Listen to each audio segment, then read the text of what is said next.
पहला निम्न द्विघात समीकरणों के मूलों की प्रकृति ज्ञात कीजिए। यदि मूलों का अस्तित्व हो तो उन्हें ज्ञात कीजिए। ठीक है, मतलब पहले प्रकृति निकालना है, किसकी प्रकृति कैसी है, उसके बाद क्या करना है, तुमको अगर अस्तित्व है मतलब वास्तविक है, ठीक है, तुमको ज्ञात भी करना है। चलिए देखिए,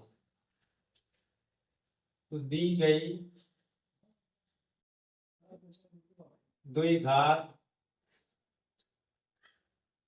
समीकरण, 90 का ये आपका है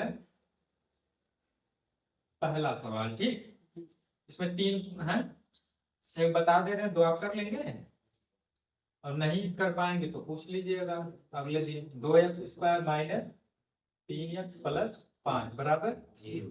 तो हम लोग जानेंगे कैसे कि ये अस्तित्व है कि नहीं है, विकल्प है। तो इसके लिए क्या करेंगे हम लोग, सबसे पहले कंपेयर करेंगे, इसका तुलना। समीकरण ax² plus bx plus c बराबर 0 से हम लोग कर देंगे तुलना। a बराबर 2, b बराबर -3 और c बराबर 5। कोई दिक्कत? क्या निकालेंगे, विविक्त यानी d बराबर b मतलब -3 का -4, a का मान 2, c का मान 3 त्रिका -4 गुना 8 पंजे 40, घटाएंगे हाँ -31। ये कहता है ये संख्या कैसी है,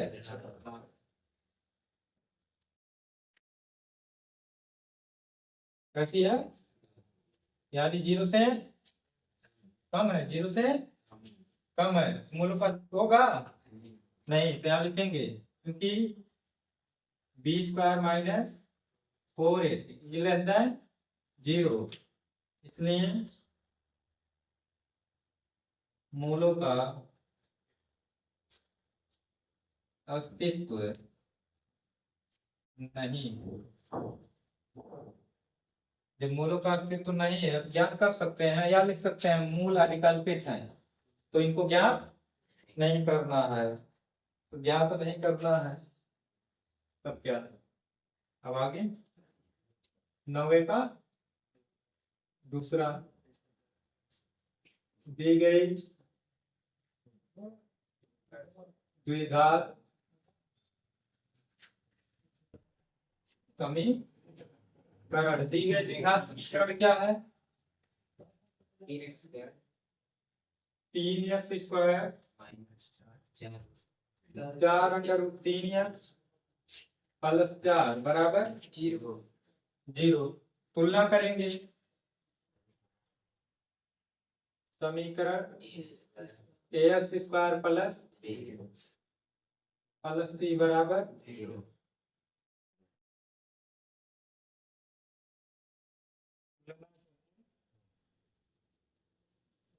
a बराबर 3, b बराबर -4 c बराबर। चेक करने के लिए क्या निकालेंगे,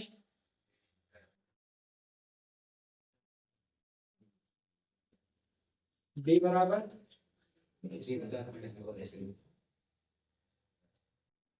तो b² मतलब -4 √3 का -4, a का मान 3, c का मान। चलिए स्क्वायर करेंगे, माइनस का स्क्वायर है तो प्लस हो जाएगा।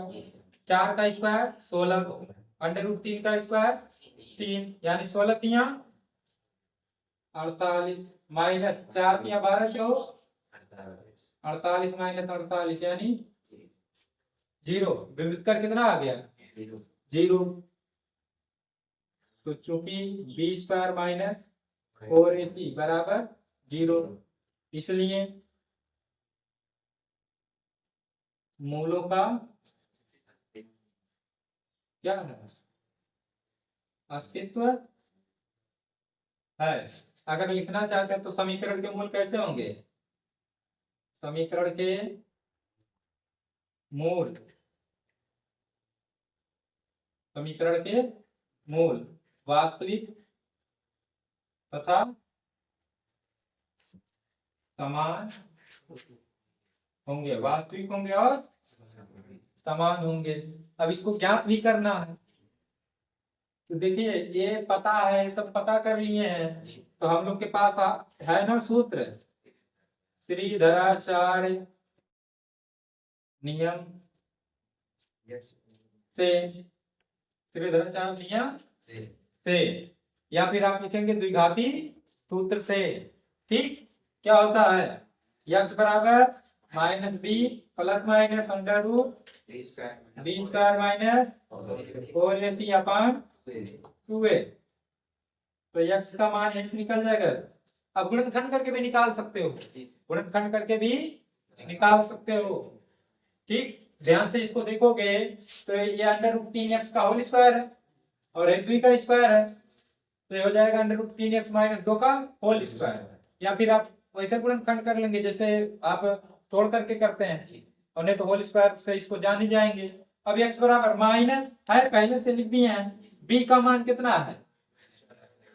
-4 under root 3 plus under root, अब पूरक मान नहीं रखना है, पूरक मान क्यों नहीं रखना कि b का मान रखो, a का मान रखो, c का मान रखो, इतने के रखने की जरूरत नहीं है। क्यों नहीं है? क्योंकि b स्क्वायर माइनस 4ac हम लोग पहले निकाल लिए हैं। कितना आया? पूरा जीरो, गुणा भाग करोगे फिर वही आएगा ना। जब हम लोग पहले निकाल ले फिर से मेहनत करने की क्या जरूरत है? 2 गुणे a का मान कितना है? 3। तो माइनस और माइनस क्या हो जाएगा जी? प्लस 4 अंडर रूट 3, इसके बटे 2 3 है, तो 2 दूना 2 3, x बराबर 2 अंडर रूट 3 बटे 3 ऐसे लिख दीजिए। अगर आप इसको और काटना चाहते हैं तो काटेंगे, तब क्या आएगा? अंडर रूट 3 से कटेगा, अंडर रूट 3 बचेगा ना, 3 को अंडर रूट 3 गुणे अंडर रूट 3 लिख सकते हैं। इसको हम लोग ऐसे भी लिख सकते हैं, 2 बटे अंडर रूट 3। ठीक, कर लेंगे, नोट कर लेंगे।